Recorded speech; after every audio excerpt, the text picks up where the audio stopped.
Tervehdys! Tällä videolla mä näytän, miten Copilotilla voi tehdä Microsoft Forms-kyselyitä sillä tavalla, että lähdeaineistona on verkkosivu tai sitten PDF-tiedosto, joka on avattu Edge-selaimella. Ja mun nimi on Matleena Laakso ja lisää erilaisia digipedagogiikan vinkkejä löydät sekä tältä YouTube-kanavalta että sitten tuolta ruudulla näkyvästä blogiosoitteesta. Linkkaan sen myös tuonne videon kuvaukseen. Eli lähdetään liikkeelle. Microsoftin Formsiin on tullut viime kuukausina paljon uusia toimintoja. Ja yksi vaihtoehto, mikä täällä huomaattekin, niin on tämä pikatuonti. Vanhastaanhan täällä on voinut tehdä tietovisoja, joka välillä myöskin käännetään kyselyksi. Eli silloin siinä kyselylomakkeella tai Formsissa sinne voi määritellä oikeat vastaukset, eli se toimii harjoituksena tai kokeena. Ja lomake on sitten tämmöinen ilmoittautumis- tai palautelomake. Mutta sitten tämä uusi on tosiaan tämä pikatuonti. Ja täältä näkee ihan tämän ohjeistukset, missä muodossa ne täytyy tuoda ne kysymykset. Eli sinne Word- tai PDF-tiedostoon tarvitaan kyselyn nimi ja sitten nämä kysymykset täytyy numeroida. Ja vastausvaihtoehdot kirjoitetaan ABCD niin, että jokainen on niistä omalla rivillään. Ja sitten kysymysten välissä vielä toi tyhjä rivivaihto.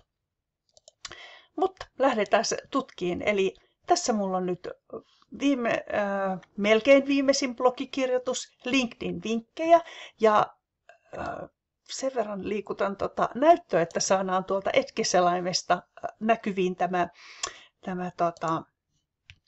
Copilotti. Ja Copilotin kun avaa, niin siellä on tuo 3 pisteen kohdalla tämmöinen kuin ilmoitus- ja sovellusasetukset.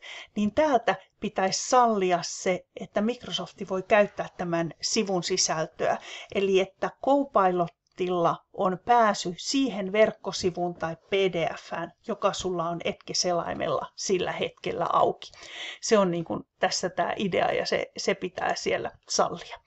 Ja sen jälkeen me voidaan tästä avata Copilotti. Käytän tästä tätä tarkempaa tilaa nyt, että pysytään vähän paremmin faktoissa. Ja sitten vedetään vähän takaisin tuolla, että näkyy tuolla toi kysymysten kohta. Mistä oheinen verkkosivu kertoo? Ja nyt se ensimmäistä kertaa myös tätä kautta varmisti, että saako käyttää sitä. Se ei ole tehnyt aikaisemmin, mutta annetaanpa lupa. Eli olen huomannut, että, vai jäikö se äsken sitten, kun mä näytin teille sitä, niin pistinkö se vahingossa pois. Olen huomannut, että kannattaa usein aloittaa täällä, että mistä verkkosivu kertoo. Ja sitten mä huomaankin, että se alkaa tuossa vastaamaan, että se kertoo LinkedIn-palvelun käytöstä. Eli sitten mä voin lopettaa sen vastaamisen, mutta tällä tavalla varmistin sen, että ollaan jotenkin kartalla ja puhutaan samasta asiasta. Ja sen jälkeen mä kirjoitan tänne tämän kehotteen. Tämä on aika pitkä. Mä oon tätä myöskin Copilotin avulla vähän muotoillut, että minkälainen olisi hyvä monivalinta kysymys ja määrittely, että kenelle ja mistä aiheesta kysytään ja muuta. Ja nyt se tekee mulle sitten tänne 5 kysymystä opetusalan ammattilaisille LinkedIn-sovelluksen käytöstä. Ja kun se on tehnyt ne vastaukset, niin siihen alaosaan tulee semmoinen kopioin-nappi. Mä kopioin siitä nämä vastaukset ja siirrän ne Word-tiedostoon. Vaikka mulla kehotteessa lukee, että lisää rivivaihto jokaisen vastausvaihtoehdon jälkeen ja kysymyksen jälkeen, niin se ei näköjään sitä nyt kuitenkaan osannut tehdä. Eli sitten mä voin joko jatkaa Copilotin kanssa keskustelua siitä, että osaisiko se sen tehdä nyt sitten jälkikäteen tai sitten tehdä sen käsin. Mutta joka tapauksessa ei jämähdetä nyt siihen, vaan siirrytään tänne Formsiin takaisin. Ja nyt mennään kohtaan pikatuonti ja sitten valitsen tästä sen tiedoston, eli tuon sinne nämä tehdyt kysymykset ja nyt täällä tulee se valinta, että haluanko tehdä sen lomakkeen, missä kartoitetaan esimerkiksi kokemusta tai henkilötietoja tai mitä milloinkin, vai tehdäänkö koe. Nyt se käyttää täällä sanaa koe. Välillä se on kysely, välillä se on tietovisa.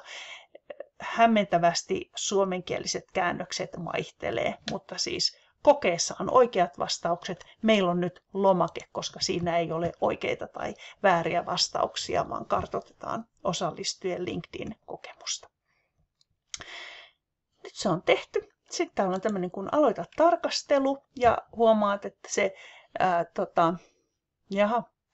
se lukee siellä sentään toi tarkista lomake, koska kaikkeen tekoälyn tekemään oppimateriaaliin tai verkkomateriaaliin pätee se, että siihen tarvitaan aina ihminen tsekkaamaan, onko se oikein, onko siellä vääristymiä, onko se tekoäly keksinyt jotakin ihan omia juttuja. Ja sitten tietysti se muokkaaminen sille kohderyhmälle ja jokaiseen tilanteeseen. Niin tekoäly osaa tehdä usein varsin hyviä luonnoksia, mutta ei se sitä opettajaa korvaa.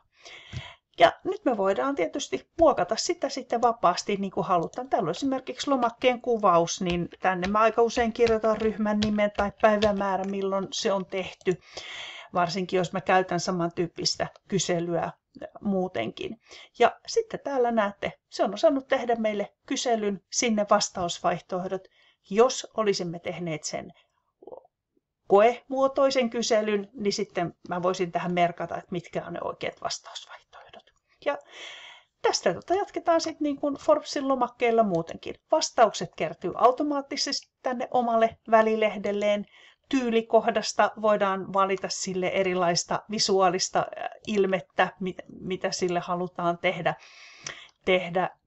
Ja kerää vastauksia kohdasta. Voi määritellä, että kuka vaan voi vastata, tai sitten voi määritellä, että vaikka vaan oman organisaation sisään kirjautuneet käyttäjät. Ja täällä saadaan myös nämä vastausvaihtoehdot eri muodoissaan.